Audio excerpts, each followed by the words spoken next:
what I'm grateful for, but until that tear comes out of my eye, I do not get out of bed. And John is a millionaire, probably 100 times over. Started out as a dyslexic kid. He was basically dying when this person took him under his wing and gave him an affirmation, which was something like to the effect of, I am a wise person and everyone I touch is benefited by my wisdom.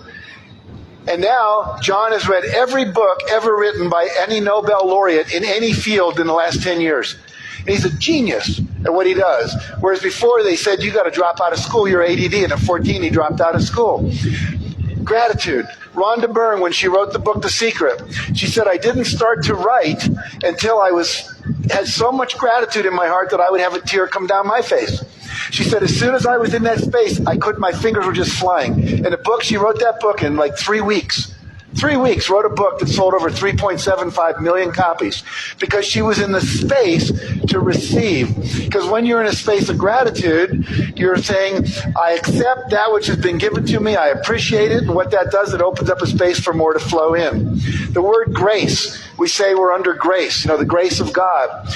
The word gracias in Spanish, gratitude, it's all from the same root word. The more gratitude we have, the more grace we receive that flows through us out into the universe in terms of our creativity and drawing to us that which we want. Abundance and generosity. You want to be always giving as much as you can. Barbara talked about that hugely today. Be in a state of joy. I now teach that at least 1 hour a day you need to take for yourself and do the things that you most love to do.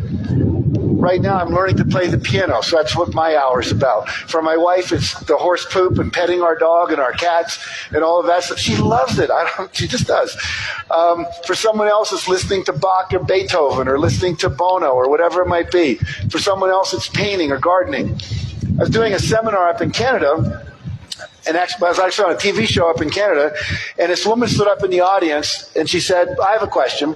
I said, great, what is it? She said, I haven't been happy for 7 years. You're talking about joy. I haven't experienced joy for 7 years. I said, what happened 7 years ago? She said, my husband died. I said, really? I said, what did you used to do that brought you joy before your husband died? She said, well, I used to paint. I used to garden. I used to play the piano. And I said, have you done any of that in the last 7 years? She says, no. I said, well, here, go home, and tonight I want you to play the piano. Tomorrow I want you to go out and garden, and the next day I want you to buy some paints and paint something.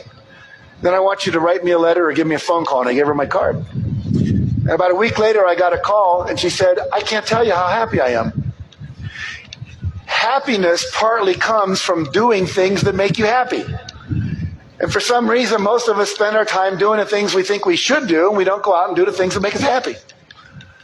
So literally, make a discipline of doing the things that bring you joy.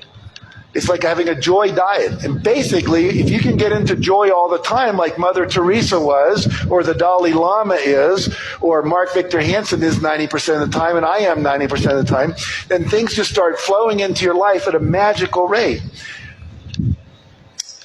Okay, forgiveness is another big piece.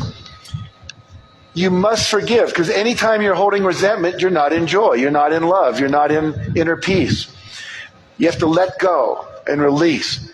And there are all kinds of powerful processes. John Gray wrote a book about the total truth process. If you can feel it, you can heal it.